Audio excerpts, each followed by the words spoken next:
안녕하세요. 호의가 계속되면 권리인 줄 안다는 말이 정말 틀린 말 하나 없는 것 같아요.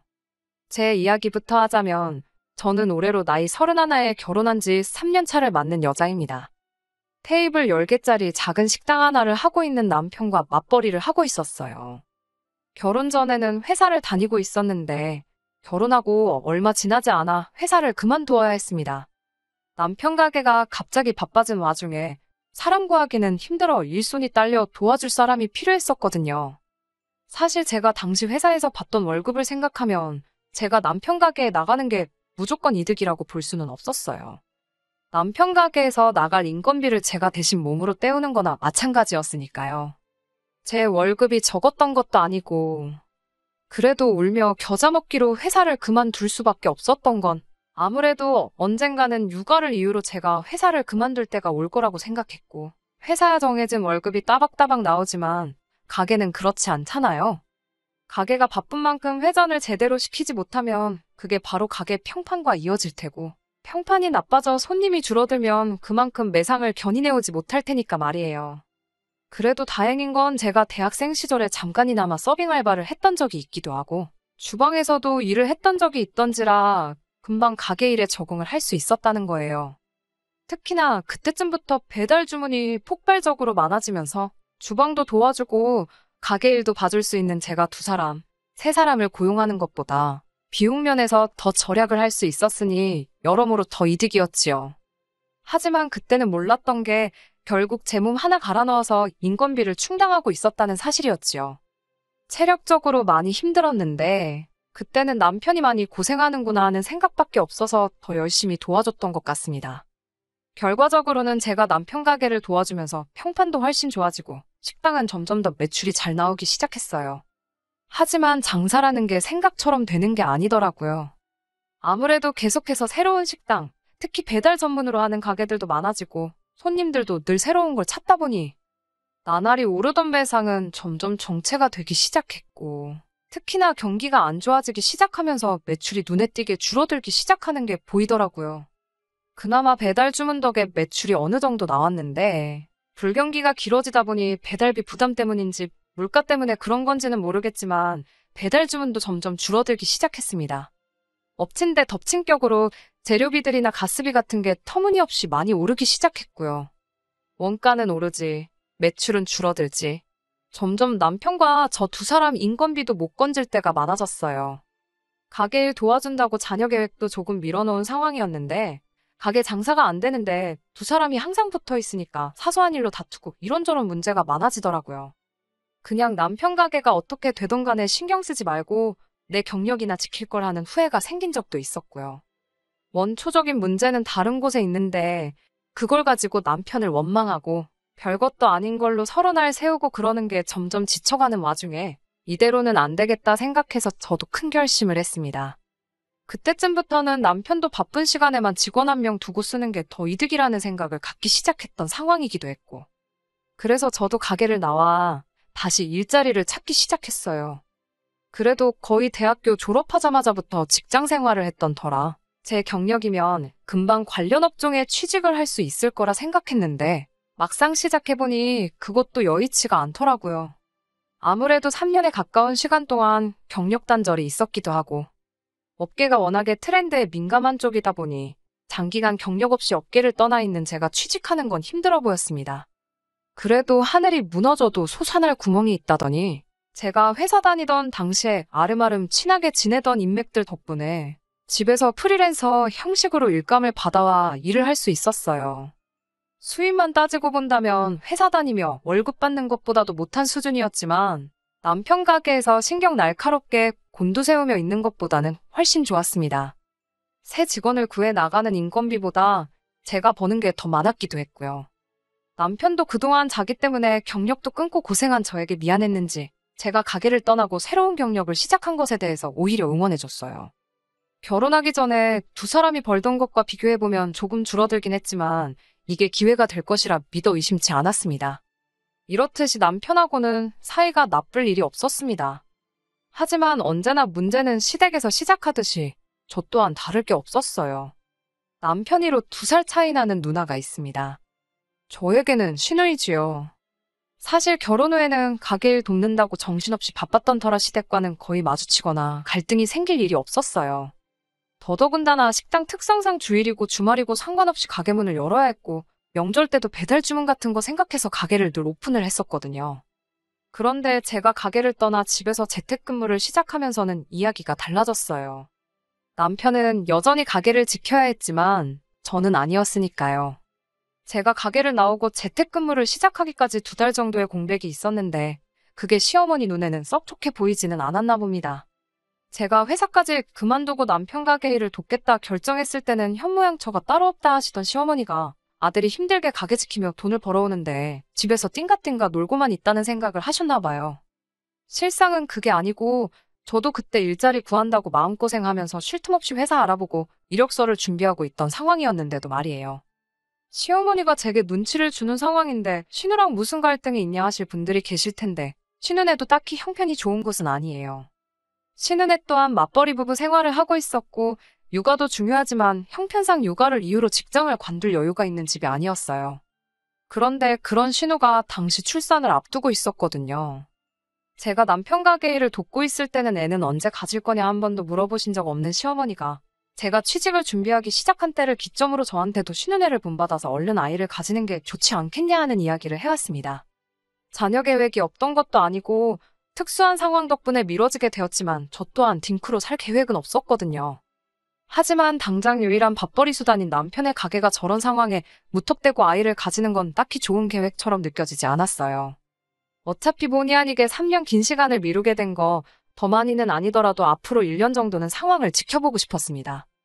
불경기도 언젠간 지나가지 않을까 하는 생각도 들었고 어쨌든 남편 가게가 잘 되던 시기에는 2사람 인건비 이상은 벌던 곳이었으니 조금 더 상황을 지켜보고 경제적인 안정을 찾고 나서 준비해도 늦는다는 생각이 들지 않았었어요. 그런데 시어머니가 저보고 아이를 가지라고 했던 진짜 이유가 뭔지는 나중에 가서야 알게 되었습니다. 신우가 출산을 할 때쯤 저도 프리랜서로 일을 막 시작했던 차였거든요. 그때 슬그머니 진짜 이유를 저한테 툭 던지더라고요. 구구절절 설명할 필요 없이 이유는 딱 하나로 정리가 되었어요. 신우가 다시 회사에 출근을 해야 하니까 신우 아이를 제가 돌봐줬으면 했으면 싶었던 거였지요. 제가 그걸 해야만 한다는 식으로 이야기를 한다는 게 어차피 집에서 놀고 있기도 하고 너도 앞으로 애엄마가 되지 않겠냐며 미리 연습해본다 생각하고 애를 대신 키워보라 하더라고요. 시기상 시어머니가 아이를 가지라고 노래를 불렀던 걸 생각해보면 남편과 저 사이에 아이가 태어나면 제가 당연히 아이를 돌봐야 했으니 신우아이까지 저한테 맡기려는 심보였던 것 같아요. 제가 너무 나쁘게 생각하는 걸 수도 있겠지만 아무리 생각해봐도 그것 말고는 다른 게 설명이 되지 않았으니까요. 하지만 저도 그때 막 프리랜서 일을 시작했던 차였기도 해서 그 제안에 대해서는 당연스럽게 거절을 했습니다. 저랑 남편이 결혼 전에 약속한 건 양가 부모님께 작게나마 생활비를 드리기로 한 거였는데 벌이가 어려워진 상황에서도 그 돈을 줄이거나 따로 안 드렸던 적은 없었거든요. 그런데 제가 신우 아이를 봐줘야 한다면 앞으로 생활비를 드리는 걸 장담할 수 없다고 말씀드리니 신우 애 키우라는 이야기는 쏙 들어가더라고요. 다행히 남편도 중간 역할을 잘해준 덕분에 그게 시어머니와 저 사이의 갈등으로 이어진다거나 하지는 않았습니다. 그 후로 그 이야기는 완벽히 정리가 된 거라 생각했는데 6개월쯤 지난 뒤에 신우가 저한테 기니할 이야기가 있다고 저희 집까지 찾아왔어요. 교류도 거의 없이 지내던 신우였는데 기니할 이야기가 있다고 하니 그게 좋은 이야기일 거라는 생각은 들지 않았습니다. 안 좋은 예감은 틀리는 법이 없다더니 신우가 꺼낸 이야기는 결국 시어머니가 저에게 부탁했던 것과 같은 이야기였어요. 그나마 6개월간은 출산휴가를 내서 신우가 직접 아이를 돌보고 있었다고 합니다. 그런데 그 이상은 힘들었나 봐요. 회사에서도 눈치를 주고 신우 책상을 뺀다니 어쩐다니 하는 이야기가 나오기도 하고 그랬다고 하더라고요. 그렇다고 아예 회사를 그만두기에는 심해부 외벌이로는 육아까지 턱도 없다고 자기가 꼭 출근을 해야만 하는 상황이라고 하더라고요. 신우가 하도 간곡하게 부탁했기도 하고 저 또한 다른 이유지만 경력이 단절된 아픔을 누구보다 잘 이해할 수 있는 상황이기도 해서 다시 생각을 해보기로 했어요. 어차피 저는 재택근무로 집에서 일을 할 수 있기도 했고 더군다나 남편 가게 매출이 당장 회복이 될 기미가 보이지 않는 와중이었는데 저 역시 일감이 썩 많이 들어오던 편은 아니었거든요. 좋은 게 좋은 거라는 말도 있잖아요. 저는 저대로 신우 아이 돌봐주면서 조금이나마 경제적인 여유를 찾고, 신우는 신우대로 아이 걱정은 내려놓고 경력을 유지할 수 있을 테니까 말이에요. 그야말로 일석이조 윈윈이라고 생각을 했었나 봐요. 하지만 저도 할 일이 아예 없던 건 아닌지라 신우한테 일단 어린이집을 보내놓으면 제가 하원까지 시켜주고 심해부나 신우 퇴근할 때까지는 봐줄 수 있겠다고 이야기를 했습니다. 신우도 제가 아이를 케어해준다는 말에 얼굴이 화색이 돌더라고요. 남편은 저도 일을 하는데 애까지 돌보려면 힘들지 않겠나 걱정을 해주긴 했지만 아무래도 상황이 상황이다 보니 조금이나마 더 벌어오려는 저를 두고 하지 말라는 말은 못하더라고요. 이래저래 알아본 결과 어린이집에 일단 등원시키면 4시에 끝나 하원을 시킬 수 있고 신우나 심해부 둘 중에 한 명이 퇴근을 하게 된다면 아무리 늦어도 오후 7시 전후였어요. 대략 3시간 정도만 봐주면 되는 거니 하루에 3만 원만 받기로 했습니다. 최저임금 정도밖에 되지 않는 돈이었고 저도 제가 하는 일 외로 조금 더 여윳자금을 만들기 위해 하겠다 했지만 더 달라고 하기도 뭐해서 그렇게 하기로 했어요. 신우집이나 시댁이나 거리가 그렇게 먼 편은 아니었던지라 그렇게 힘들지는 않았어요. 그런데 그렇게 딱 일주일이 지나니 신우가 처음에 말한 것과는 다른 부탁을 해왔습니다. 아무래도 출산휴가로 자리를 비운 동안 회사에 미운털이 박힌 것 같으니 남들보다 훨씬 일찍 출근을 해야겠다며 혹시 저한테 아이 등원까지 시켜줄 수 있느냐 부탁을 해왔어요. 저도 집에서 하는 일이긴 하지만 이러나 저러나 일을 하고 있는 거라 그건 좀 힘들겠다 했더니 어차피 재택근무인데 어디서 하는 게 뭐가 문제겠냐며 출근하는 셈 치고 조금 일찍 와서 아이 등원시켜주고 자기 집에서 일을 하면 안 되는 거냐고 계속 부탁을 해왔습니다. 노트북 하나만 가져가면 사실 웬만한 업무는 다 볼 수 있던 상황이기도 해서 그렇게 해주기로 했어요. 점심 식사가 걱정이긴 했는데 신우가 그래도 신경 써준다고 냉장고에 시어머니가 해다 주신 반찬도 꽉꽉 채워두고 그랬거든요. 그런데 그것 또한 처음 몇 주 만이 전부였어요. 제가 반찬 투정을 하거나 그런 게 아니었고 점점 황당한 상황이 이어지기 시작했거든요. 처음에는 그냥 신우가 많이 피곤한가 보다 싶었어요. 아이 등원시켜주고 일하다가 점심때가 돼서 부엌에 가보니까 전날 신우네가 먹은 설거지거리가 그대로 남아있었거든요. 그릇 몇 개뿐이지 뭐가 엄청 많았던 건 아니라서 제가 먹은 거 치우는 김에 같이 해줬어요. 그런데 그 다음날에도 똑같이 설거지거리가 싱크대에 그대로 담겨 있었습니다. 그래서 두 번째에는 그냥 제가 먹은 것만 치우고 말았지요. 그리고 또 그 다음날에 갔는데 전날 낮에 봤던 설거지거리는 그대로 있고 오히려 전날 저녁 식사 설거지거리가 추가가 돼서 쌓여있더라고요. 그래서 일부러 그날은 식사를 나가서 했어요. 그리고 그 다음날 역시나 전날 저녁 식사 설거지거리가 추가돼서 3일치가 쌓여있는 거예요. 회사 일이 암만 힘들다고 해도 그때쯤부터는 조금 의도적인 게 아닌가 싶은 생각까지 들었습니다. 남편한테 이 이야기를 했더니 남편도 설마 누나가 힘들어서 그랬겠지. 저를 시켜 먹으려 그런 건 아닐 거라 하더라고요. 그러면서도 살짝 미심쩍은 부분이 있었는지 앞으로는 자기가 가게에서 다음날 먹을 도시락을 만들어서 올 테니 괜히 밥 얻어먹었다는 생각에 설거지 같은 거 해주지 말아라 하더라고요. 엄연히 애 돌보는 거 해주기로 간 거지 집안일 해주러 가는 게 아니지 않냐 하면서요. 서로 불편한 일 만들 필요 없겠다 싶어서 저도 그렇게 하는 편이 낫겠다 생각했어요. 설거지거리가 며칠 동안 계속 쌓여 있었는데 냄새 때문에 그런 건지 아니면 더 이상 쌓아놓으면 자기들 밥 먹을 그릇이 없을까봐 그랬는지 그 다음날에는 설거지가 싹 배어 있었습니다. 하지만 제가 도시락을 싸가지고 다니는 와중에도 여전히 설거지거리가 며칠 내내 쌓여있다가 한 번에 치워지고 그러기를 반복했어요. 그런 걸 몇 번 보니까 그냥 신우가 살림하는 스타일이 저렇구나 하고 말았지요. 결과적으로 보면 그건 신우가 저보고 하라고 쌓아놓았던 게 맞기는 했네요. 하루는 이런 일도 있었습니다. 항상 7시 전으로 둘 중에 한 명이 퇴근하던 두 사람이었는데 그날은 8시가 다 돼가는데도 두 사람 다 퇴근을 안 하더라고요.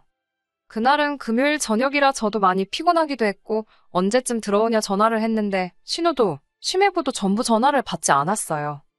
애를 혼자 두고 저 혼자 집에 가버릴 수도 없어서 마냥 기다려야만 했습니다. 그런데 9시가 되고 10시가 돼도 두 사람 다 연락이 통되질 않는 거예요. 그쯤 되니까 두 사람이 연락도 없이 늦어서 화가 나는 게 아니고 무슨 일이 생긴 건 아닌지 걱정이 되더라고요.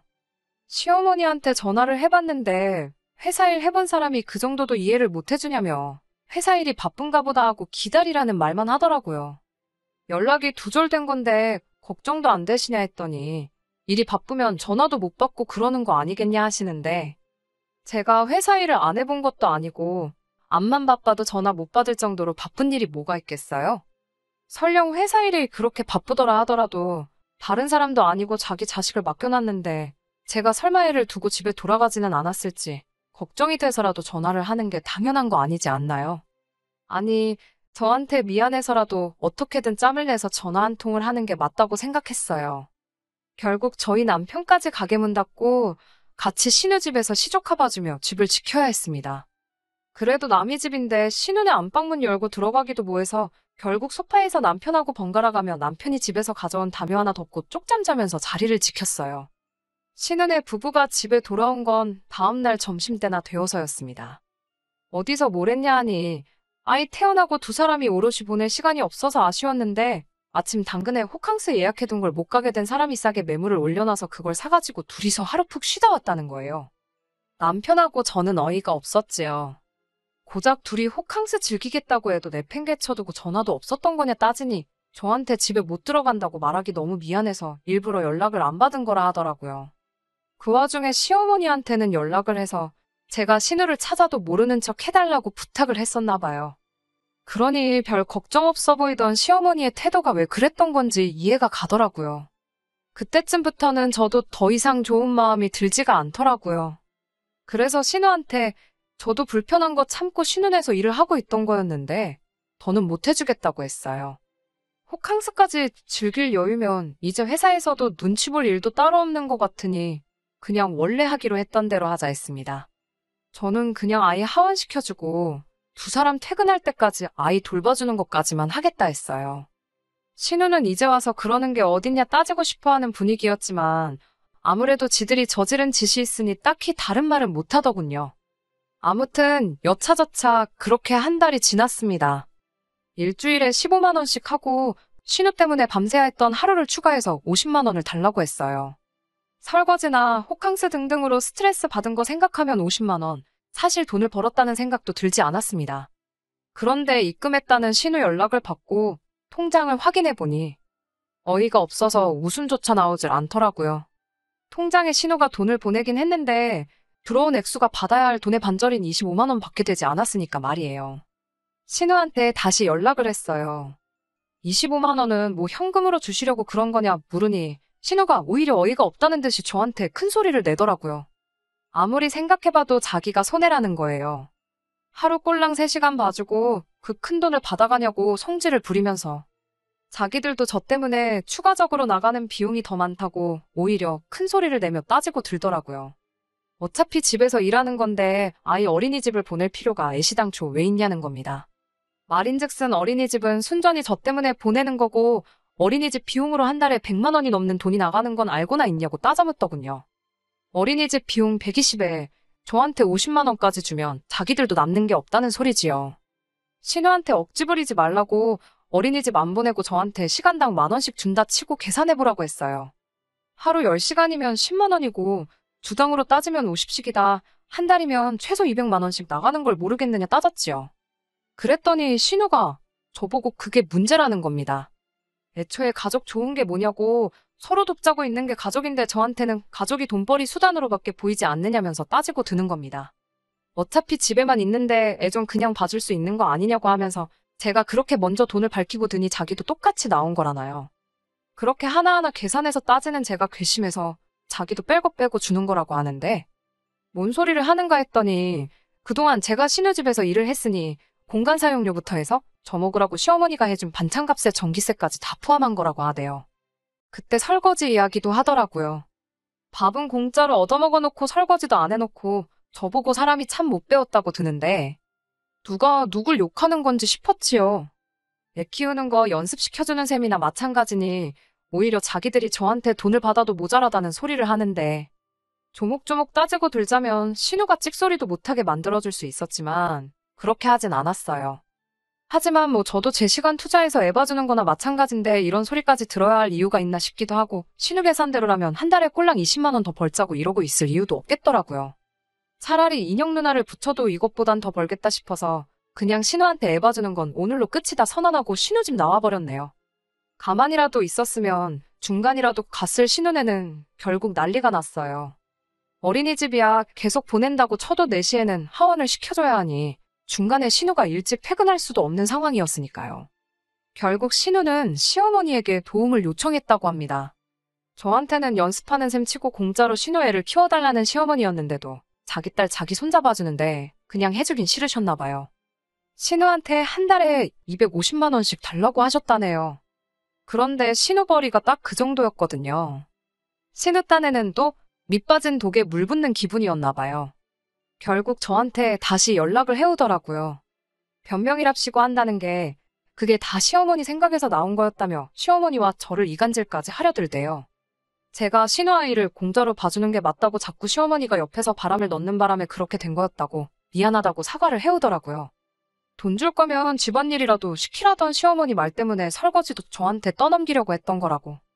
연신 미안하다고 사과를 하면서 이게 다 시어머니 탓이라고 원래 하던 대로 하자면서 저를 설득하려 들길래 신우한테 좋은 생각이 있다고 말하고 제 생각을 말해줬네요. 시어머니한테 250씩 드리고 식사 준비며 설거지에 청소까지 다 시키시라. 그리고 공간 사용료를 시어머니한테 청구를 해서 한 달에 100만 원씩 돌려받으시라고요. 저한테 했던 거랑 똑같이 말이죠. 그러면 신우도 그렇게 손해보는 게 아닌 거 아니냐고 말했더니 신우가 꿀먹은 벙어리가 돼서 아무 말도 잊지 못하다가 전화를 끊어버리더라고요. 결국 신우는 직장을 그만두고 자기가 직접 아이를 키우기로 결정했다고 합니다.